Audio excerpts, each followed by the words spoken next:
Well, a big day for us today, Angel. We're applying for our permanent residency and we've just got our ruck across the road. You helped us out with that, so thanks very much. Yeah, thank you. How do you notice it was the whole process of getting the ruck?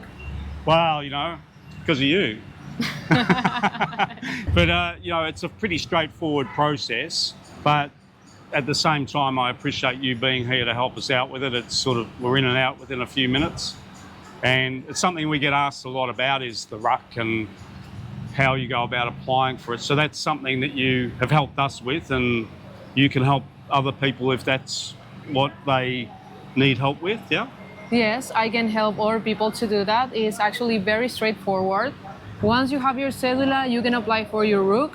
Just keep in mind that when the cedula is like very new, it's very hard for it to be already on the database. So what we first do in those cases is send email to the government office, Yeah. and said to please add your cedula number to their system so we can apply for the RUC online.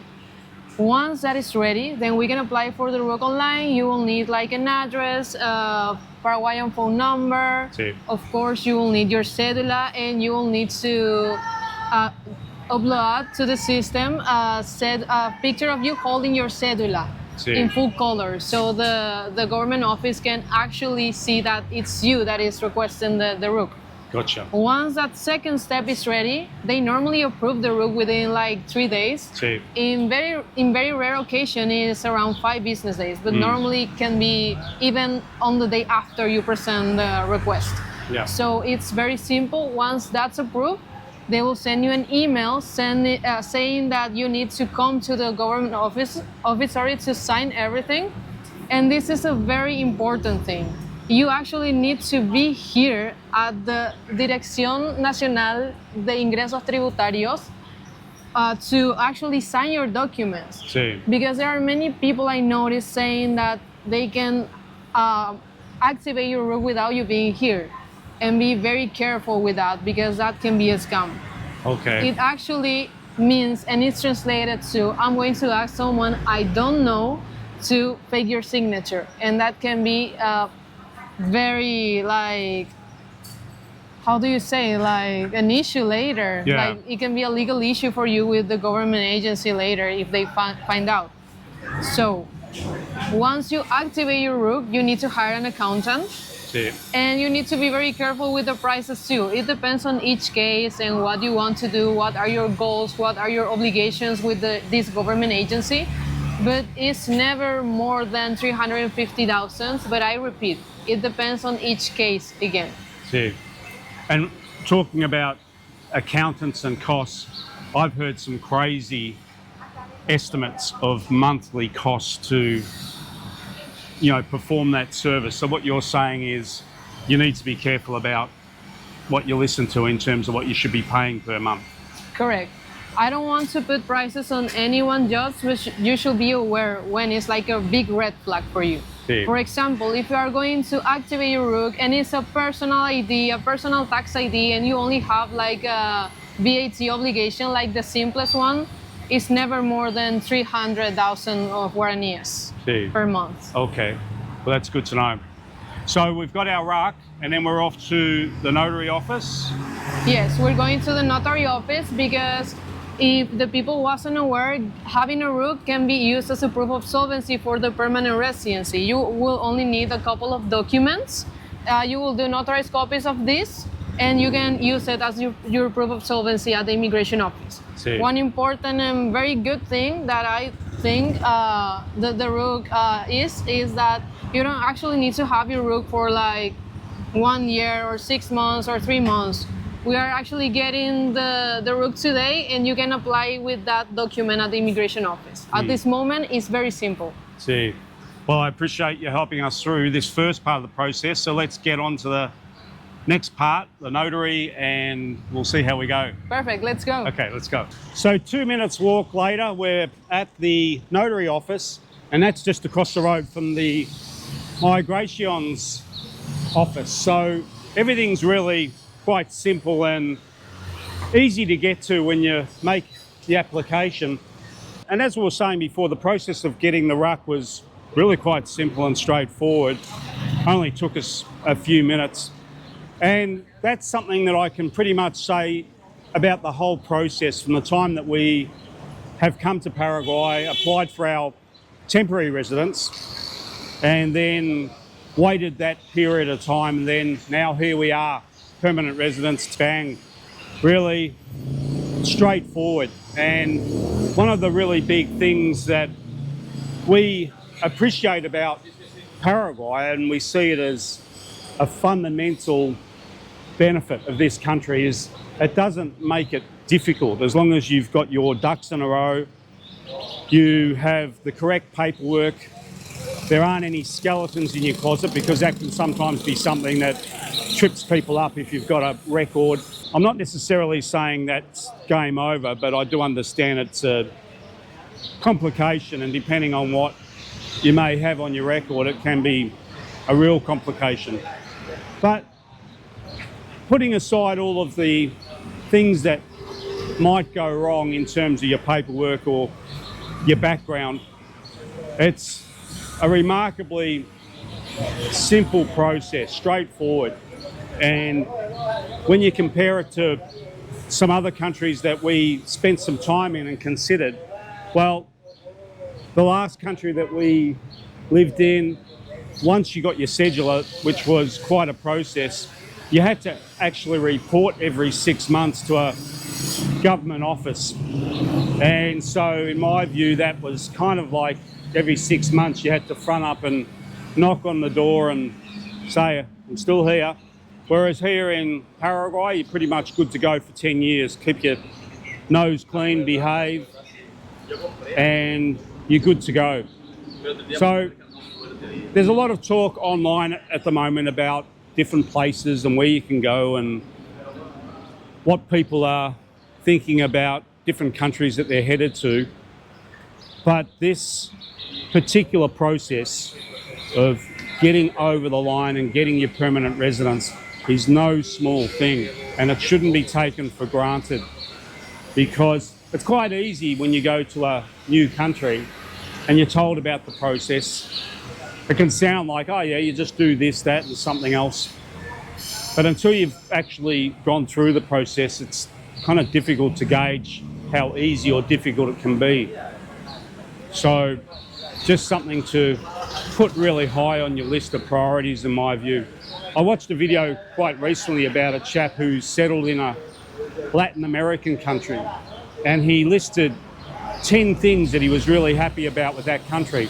And for the most part, I agreed with the things that he had nominated, but I noticed nowhere on his list did he mention the process of getting residence, temporary and permanent.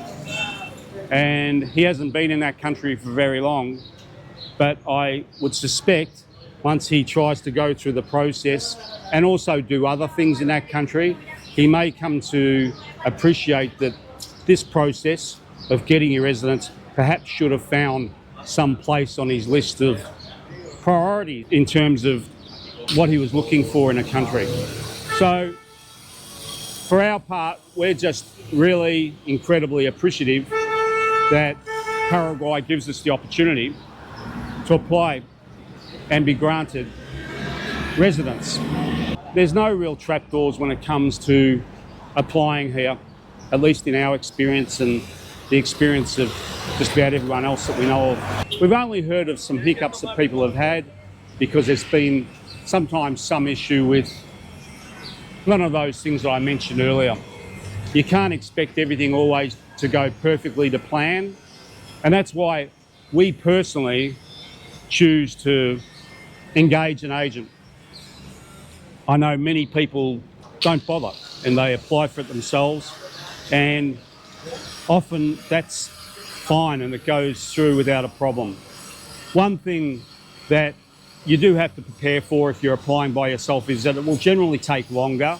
If that's something you can build into your schedule and you're happy with, well, that might be the way for you to go. But in addition to that, I personally just like the peace of mind of having an agent that if something untoward did pop up, not that we've got anything in our cupboard that should really cause us trouble, but when it comes to something as fundamental as applying for residence, for us personally, we were comfortable, paying a little bit extra for an agent just for the peace of mind of knowing that if we hit any hiccups, we had someone that we could just lean on and get the job done. Each to their own. And I think also when you're getting around as a family, they're long days when you're running around to these offices. We took all those things into account also. We've come down here this morning and we'll be back on the bolt early afternoon, heading back home. So Angel, that was like an hour and a half later and we're in and out. Ruck, Yeah. permanent residence, ready to go. So thanks very much. How long would that have taken us as a family if we had done it ourselves? Well, taking in mind that you have kids that are over 14 years old and they need all the local documentation, See, that will take only to prepare the documents maybe around 2 weeks. And if you are going here without like any help at the immigration office, you easily will be waiting there for 3 to 4 hours. yeah, right. Yeah. So, it's like what I sort of say to people, everyone's different. Some people, it is better for them, they decide to do it themselves, and that's doable. But for us personally, because we hate government offices, and that office in there is pretty wild. Yeah. So to be in and out of there is like happy days, the whole thing over and done with. I appreciate it. But the other thing I wanted to ask you is, when it comes to applying for residence, there's a lot of talk online about you should do it yourself or you should get an agent. But sometimes it occurs to me that people aren't really aware of the times where it doesn't go right. And sometimes I think that it's really useful to have an agent in that situation. Obviously you're biased because you're an agent and people would say, oh yeah, you would say that. But I do know, and you and I both know of situations where people have hit real hurdles. So is there a real tangible benefit to having an expert agent, or could you get around those things by yourself? What's your take on that? If you know Spanish and you want to save money, then you can do it yourself, but you need to be here with time because it takes time. If you don't have any contacts, the documents can take a while. It's going to take a while to be at the immigration office. It has a lot of time to, like, you need to be sit and wait for you to be attended. Another thing is the timeline about the documents. If you have an agent, sometimes the agent has other contacts that can help them get the things expedited. And that's a very important thing. I think if you are brave enough to do it yourself, you can do it. If you want to avoid all the hassle, you can hire an agent. Yeah. And a lot of the hard work, or the really important work, is done before you actually make the trip here in terms of the paperwork from your home country and all that sort of stuff. Yes. And that's sometimes the thing that really can cause people issues with if they've applied for paperwork or arranged their paperwork in a way back in their home country. And then they come here, sometimes things haven't been done correctly or to the standard that was needed. That can also be something that I think, for me personally, having someone like yourself is a real blessing to be able to, go through that process so that you can come with some assurance that you know that you've got the right documentation. Yeah, that's a very important thing. That's why with all the clients that confirm that they want to follow up with me and do the residency process, once they have their documents, I always ask them to send me scanned copies so I can verify and double check everything before their arrival. So I can know those are the right documents for sure.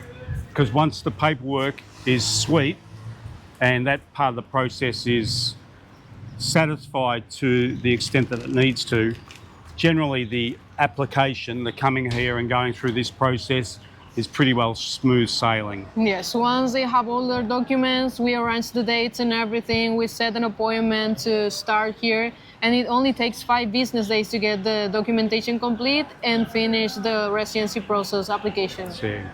Well, whether you're doing it yourself or you're getting an agent, my hope is that this video has just provided some good information and just some guidance about whichever way you decide to go. But the good news is that Paraguay is a pretty straightforward country. particularly compared to virtually any other country. That's true. We don't have any box requirements. We don't have like any proof of solvency for the temporary residency.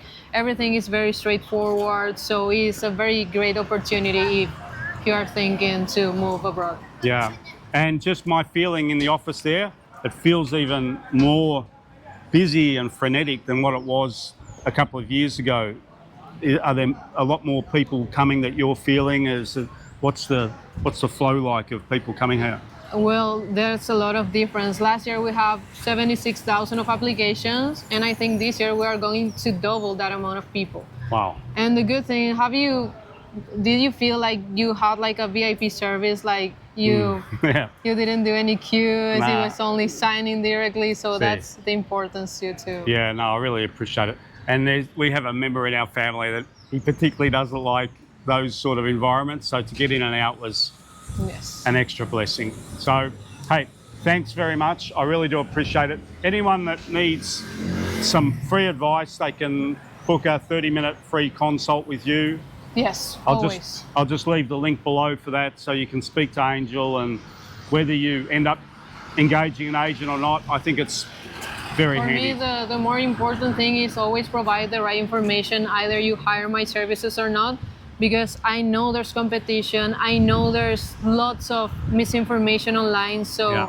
for me, my goal is always to provide the right information. Doesn't matter if you hire me or not. Yeah, no, I totally appreciate everything you've done for us. So thanks very much. Thank you. Yeah, I really appreciate you, Thank Angel. you. So hopefully that's helped anyone out there that's looking to do what we've done. And until next time, take care. Ciao.